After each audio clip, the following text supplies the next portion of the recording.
Welcome once again to this self-knowledge course. Today we will see topic number 22 of this course. A very important topic. Today we are going to talk about meditation. As we already know, this course seeks for us to learn the tools that will allow us to awaken our conscience and know ourselves. And for this, meditation is a fundamental tool. Through meditation we can understand and resolve the different negative aspects that mark our psychology, resolve traumas, phobias, and each of our negative ways of being. Thus, achieving radical changes within us. Today we are going to see in detail: what is meditation and what is it for? What are the different types of meditation that exist, and which of these are the ones that will really lead us to achieve a radical and definitive change in ourselves? Additionally, today we will see the steps to achieve correct meditation. And we must start by reflecting on the fact that, in life, the only important thing is radical, total, and definitive change. The rest frankly doesn't have the slightest importance. But it turns out that we usually try to solve our problems by making external changes, and we don't understand why, no matter how hard we try to make external changes, such as changing jobs, partners, places, countries, etc., the problems follow us, and we repeat the same situations, make the same mistakes, and suffer from the same ailments. And this is because we don't understand that it doesn't matter how many external changes we make if the true cause of all our problems is within ourselves, in our negative ways of being, which are the ones that constantly attract the different difficult circumstances of our lives. Then, we can understand that, if we sincerely want real change, we must learn to meditate. Since he who does not know how to meditate, he who is superficial, he who doesn't know how to deepen the study of himself, will never be able to dissolve the ego. He will always be a helpless log in the raging sea of existence. Will continue to react violently to violent situations, reacting weakly, with sadness and despair, to adverse situations, with greed, with lust, with laziness, depending on the circumstances, without achieving control over himself. Therefore, we must know how to be serious and leave aside so many forms of meditation that do not lead us to generate real changes in ourselves. Inconsequential, superficial, and vain meditations, of those that we find everywhere. And we must focus on meditations that leads us to truly change. But let's talk a little about what is meditation. Meditation is the means to achieve, through inner silence, uniting ourselves with that divine part in us. So, it is the means to achieve wisdom. It is said that meditation is the bread of the wise, since internally the food is wisdom, and it is from meditation that we will obtain wisdom about ourselves and about the entire universe. In deep meditation we manage to reach the causes of each of our fears, conditionings, and erroneous ways of being, to definitively eradicate them from us and rescue the wisdom, that is, the consciousness trapped there. So, the meditation that will really serve us is the meditation that leads us to generate changes in ourselves, that leads us to transform ourselves. Now, there are several types of meditation, and this is important for us to analyze. There are contemplative meditations. These abound everywhere, with all kinds of methods and techniques. They are inconsequential meditations that only lead us to reach a pleasant state of relaxation, by listening to a sound, concentrating on something, observing something inside ourselves, etc. When we come out of this type of meditation, we undoubtedly feel good and relaxed, but since it has not led us to any internal change, since it has not led us to understand and eliminate the errors within ourselves, as soon as we face an adverse situation, which makes the ego emerge, we lose the state of relaxation that we had achieved. These types of meditations that don't lead us to generate changes are a waste of time. And if we really long for an inner breakthrough, we must put aside these types of meditations and start being serious. On the other hand, there are transcendental meditations, which are meditations that seek a change in the individual. In this course, we will learn two of these meditations. Today we will learn the steps to achieve a transcendental meditation known as reflective meditation, which will lead us to deepen our psychology and generate radical changes within us. And we will see the other meditation in Lesson 36, called Meditation and Koans, which is a wonderful meditation practice that will allow us to access the 6th and 7th dimensions of nature and directly experience the great reality. As I said, today we are going to focus on reflective meditation. This meditation will lead us to search within ourselves for the causes of our reactions, pain, suffering, bad attitudes, etc. So that, by recognizing and eliminating them from us, we rescue the essence, the virtue trapped in those defects. With each meditation, we will be achieving a change in ourselves, and when we face the different situations that previously brought out each of these negative ways of being in us, having understood and eliminated them in meditation, we will be able to act consciously. And what will be the raw material for meditation? The raw material that we will use in our reflective meditations will be each of the situations and circumstances that we have experienced, both the pleasant and the unpleasant ones. And the more intense and stronger they have been, the better, since we will see that everything that has happened, and happens to us, has the purpose of showing us all those psychological defects that we must work on, and that would otherwise remain hidden within us. We are going to reflect on the psychological defects that have manifested themselves in us in pleasant situations, but especially in unpleasant ones, like hatred, anger, revenge, pain, suffering, self-esteem, jealousy, suicidal desires, fear, etc. Since these have trapped a large part of our energy. And especially, we are going to study all those scenes experienced where our lustful selves have manifested, so that we can achieve the much-needed chastity. It is common that we tend to protest against unpleasant events that happen to us, and this is because we do not know how to see the usefulness of those events. We must learn to obtain from these, through meditation, the useful elements for our inner growth and development. When we begin to get a taste for meditation, when we constantly extract wisdom from each situation that presents itself to us daily, we begin to feel the taste of work. Then we will begin to need to take those moments every day to reflect, to dive psychologically, and to release consciousness.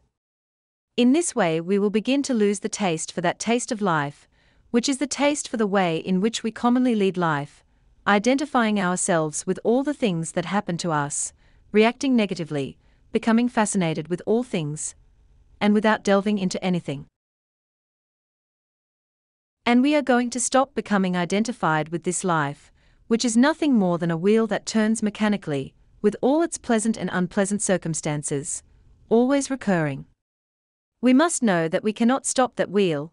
All life situations will continue to be processed mechanically, but as we study, understand, and eliminate from within us the details that make up each of our psychological defects, our attitude towards the different events of life will change. Then, the different circumstances of life will no longer affect us as before. And when one no longer vibrates with a certain place, situation, or person, changes will begin to be generated spontaneously on the outside. So, we will begin to experience how real and positive changes will occur in our external world as well. Because as it is inside, it is outside.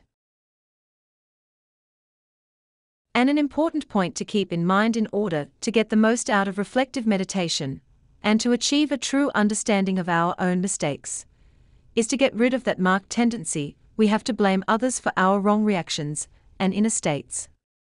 The reality is that we are the only ones to blame for the various unpleasant circumstances in our lives, since it is our negative ways of being that attract and generate them. Furthermore, we must become aware that we cannot change anyone. The only person one can change is oneself. So, better than blaming, judging, criticizing, or accusing others, it is to judge ourselves ruthlessly. This is how we can achieve real changes in ourselves. In addition to developing the humility necessary to know how to put ourselves in other people's shoes, understand them and forgive them.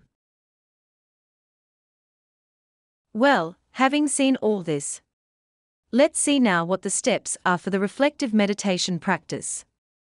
The first thing will be to find a quiet place where we can concentrate and meditate.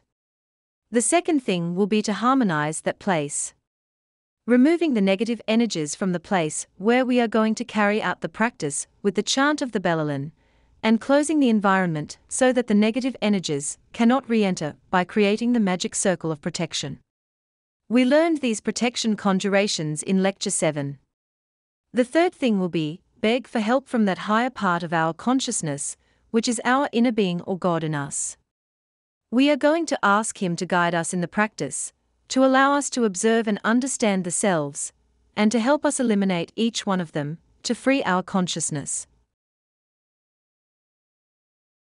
The next thing will be to do a quick relaxation process to enter into harmony. We will relax our emotional part, our mind, and our physical body. To relax our emotion, we are going to breathe deeply for a few minutes, inhaling slowly and long through the nose and exhaling quickly through the mouth. To relax the mind, we are going to concentrate for a few minutes on all the sounds around us, without identifying with them. We pay attention to one sound and let it pass, we listen to another, each time looking for more distant sounds, we listen to it and let it go. We will experience how the mind becomes silent. Then we move on to relaxing the physical body. We will do this by imagining a bright light entering through the big toe of our right foot and relaxing part by part of our entire body, while we mentally order each part to relax and calm down. We can check the entire body 3 times until we experience good relaxation. And once we are in that state of harmony, relaxation, and concentration, we will enter into reflective meditation by reconstructing in our mind that scene of our life on which we are going to meditate. Whether it is a scene of anger, violence, lust, jealousy, pride, fear, etc. Whatever the scene where that way of being that we want to understand and eliminate from our interior was manifested. We can study different scenes where that defect manifested to find more details. We will try to remember this scene as faithfully as possible. The reconstruction of any scene allows us to verify for ourselves and directly the intervention of several participating egos in it. There is a mantra that can help us remember all the details of that scene, which is the Ram Gar mantra. We sing it in our heads several times until we reconstruct the scene as faithfully as possible. This mantra is recited like this. Raum Gaum Raum Gaum. And in that scene, we are going to observe everything that manifested in us in our mind and in our emotion. Each of the desires we felt, as well as all the reactions we had in our body. Every word we said, and the internal causes that moved each of these reactions. Let's also observe what we were imagining at that moment. In short, we are going to observe in detail everything that manifested in us, but without identifying with any of these defects. To do this, it is important that we look at the scene as if it were a movie, that we divide ourselves between the observer and the observed. The observer will be our consciousness, which observes the scene from the outside, while the observed will be all the selves that we are going to discover that manifested in us in that scene.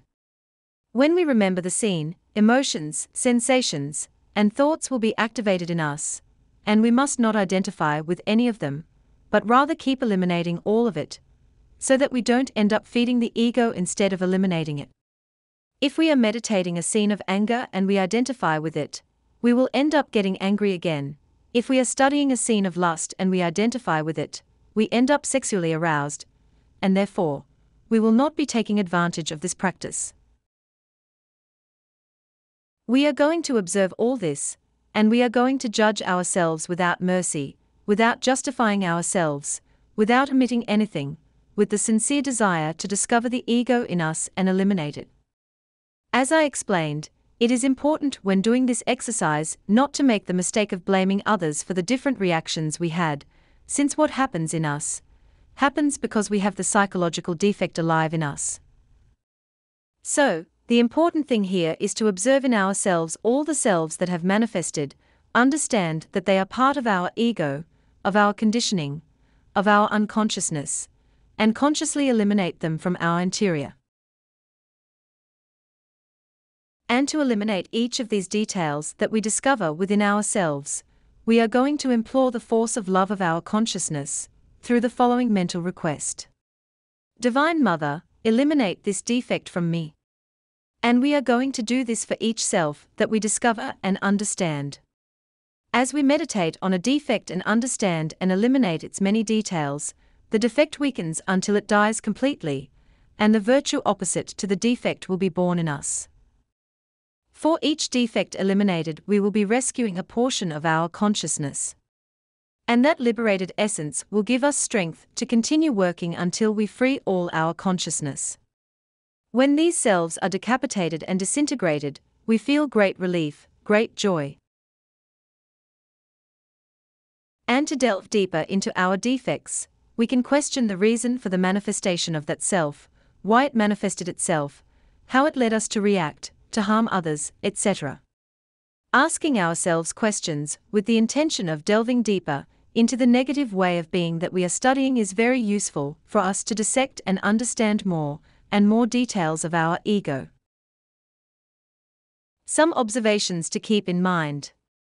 We must remember that, when reconstructing a scene, we must not identify with any of the circumstances of the scene, but rather see it from the outside, like a movie. In no case are we going to justify ourselves or evade our responsibility, since this would prevent us from deepening our understanding and elimination. Let's also remember that we are going to judge ourselves, not others. And it is always important to put ourselves in the point of view of others, to understand the self more deeply through the law of the mirror, which says that what bothers us about others is what we must work on ourselves. Putting ourselves in the shoes of others will also allow us to better understand how our flaws have led us to harm others. And a very important point is to repeat this practice every time you have the opportunity. With discipline and patience, we will see great changes within ourselves.